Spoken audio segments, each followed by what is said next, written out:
Hello my friends, my name is Tim Johnson. Today in this video I want to talk about dealing with the tough days, particularly in early sobriety. Dealing with the days when you get up and for no explicable reason you have no motivation, you're feeling down, you're feeling anxiety, sense of doom perhaps, or indeed there is something very stressful happening in your life. And particularly when you're in early sobriety, it can be quite dangerous, those feelings, because the temptation is to do what you've been doing all those years before and to go back to your substance of choice, be it alcohol or drugs, to numb those feelings, to hide from them if you like, to help you sleep, to get rid of the stress, to, get through the day, if you like. But that's obviously a very bad mistake. But it's critical that you know how to deal with that stuff when you first get sober, because it drives many people back into addiction, not knowing how to cope. And then with the first thing you're going to experience when you get sober is this, what they call the pink cloud effect. And this is a feeling that many people get of euphoria. When you first get sober, yes, I've got through it. I've got through the withdrawals. I'm sober, I'm free, I'm healthy, I'm strong again, and all this stuff in these first days, weeks, whatever, this pink cloud is there. But then all of a sudden, and this happens to everybody because this can't last. It's a common occurrence, but it can't last.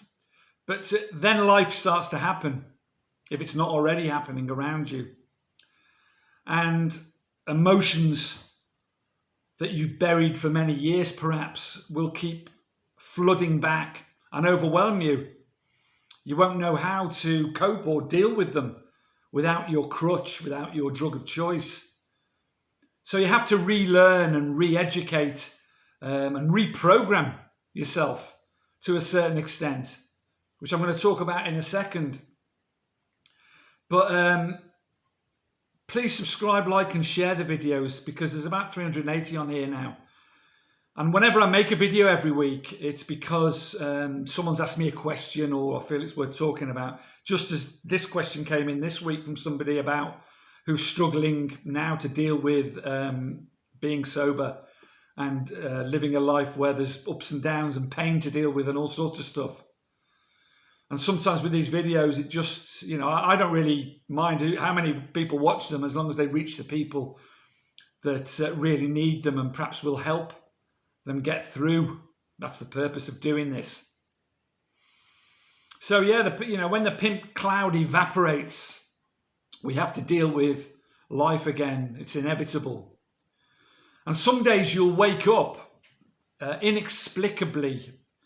And it happens to me now. I've 5 years in, and the two small relapses I had, but 5 years of being completely sober of all substances, and it still happens to me that you wake up with this feeling of I don't know what you want to call it really, doom, gloom, lethargy.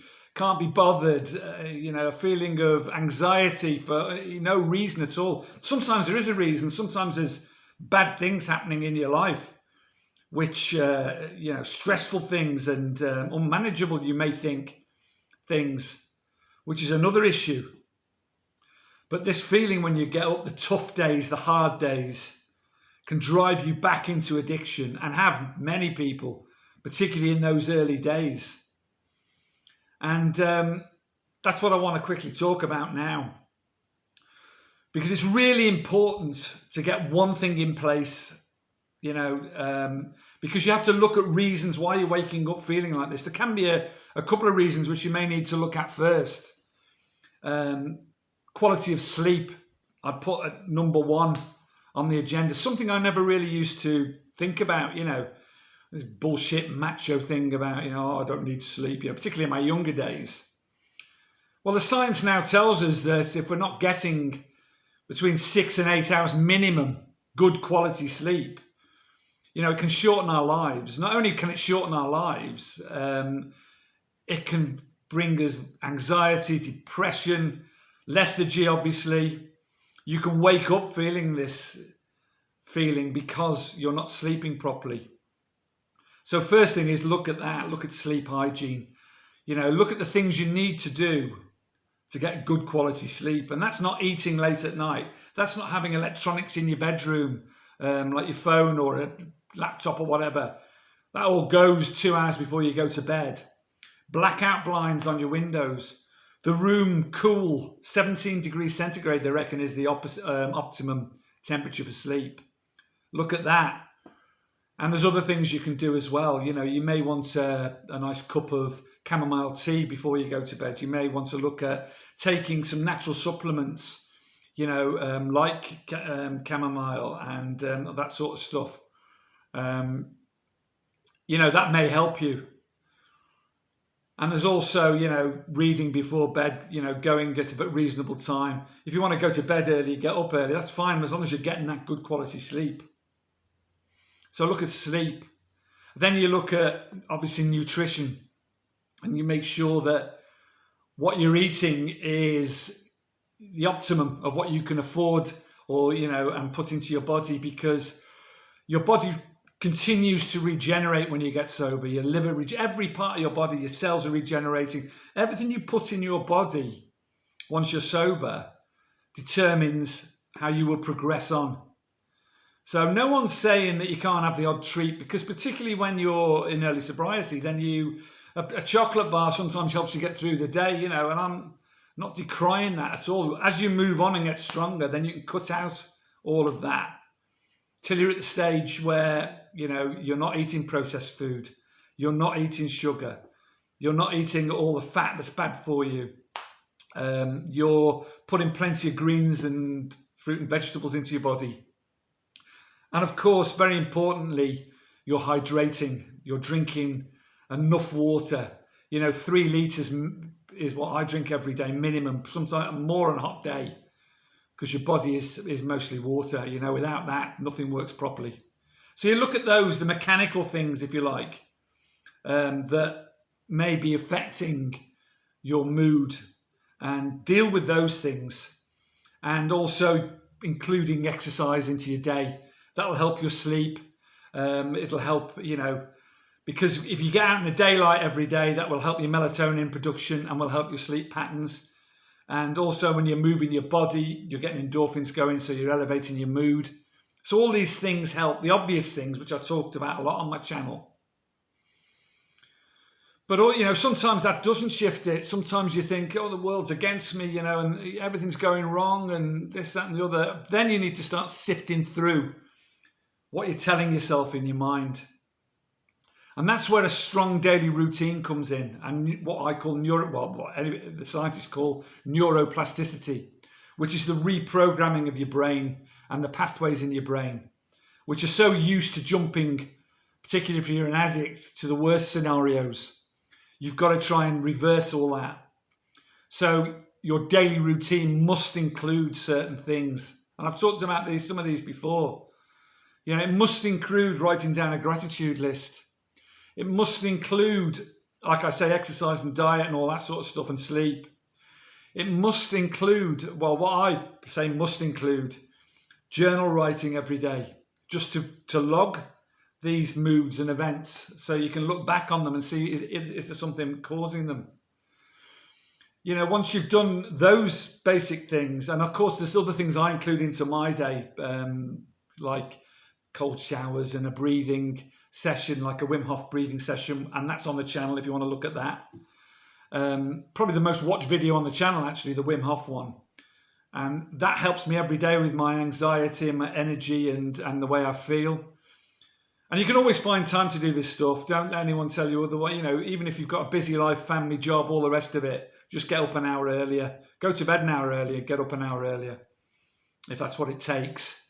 Because it should, what it takes is everything to stay sober. What it takes, it's the hardest thing you will ever do or try to do, or it's bloody tough some days. And it's constant work. It's a constant work in progress to improve and get better.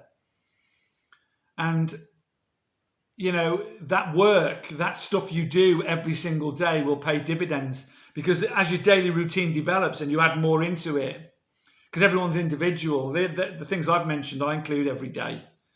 But there are other things I include that you may not, that you may find to include, which will help you deal with things. Some people listen to podcasts and self-improvement stuff and meditation tapes and God knows what else, self-affirmation, whatever helps you is fine. And then there's, of course, talking to people and to groups, helping other people, finding purpose in your life. There's life's a privilege, isn't it? At the end of the day, I think it's 700 trillion to 1 that you're actually on the planet anyway. The sperm reaching the egg, 700 trillion to 1 that you actually exist. So, really, you better make the best of it. Do the best you can while you're here. People moan about the meaning of life. The meaning of life is just, in my opinion, is just to leave the world a better place than when you find it, and to be the best you can be. And if there's any purpose, it's helping other people and being kind and considerate and spreading that message on. And that's a part of my day too, to give back, however that may be for you, whether it's volunteering, whether, whatever it is, whether it's a channel like this, whether it's talking to people online, whether it's working in a food bank, whatever it is, just giving something back, talking to other addicts and helping them. All this stuff helps you remain positive and elevated. But there are some days when sometimes that doesn't work and you're still feeling this doom and gloom. Then you have to start sifting the wheat from the chaff. And then you have to seriously look at what you're thinking about and watch your thoughts. Don't negotiate with your brain, as I say. Sort out what you can and can't control. What you can alter and change, then that's what you need to focus on. What you can't control, you've got to push that back, because that'll drive you mad, because it's just non-productive and a waste of your time and will make you sick and make you ill and drive you backwards. So you have to sort that out, and just realise, I suppose, what always gets me through is, if I'm feeling like that, it's just to sit down and write down a gratitude list to find, to see how lucky I am. Recently, I had my water switched off here in the apartment. Total misunderstanding with the water company, because we changed banks without going into all the boring details. And suddenly you have water taken away for 2 days.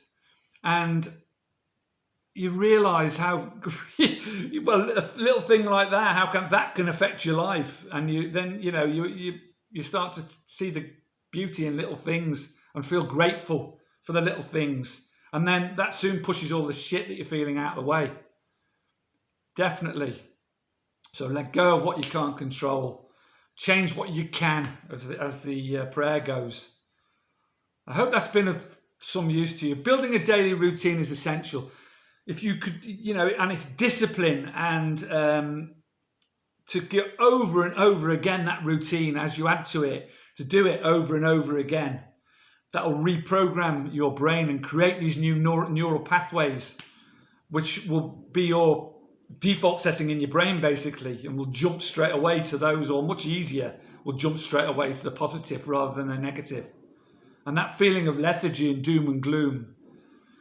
And as you get stronger and stronger and learn to deal with situations and emotions and stuff like that, and as I say, there are videos on the channel about that, then when the really bad things happen, you'll be much more able to deal with them. And at the end of the day, if you're not sober when those things happen, if you jump backwards, you're no use to anybody.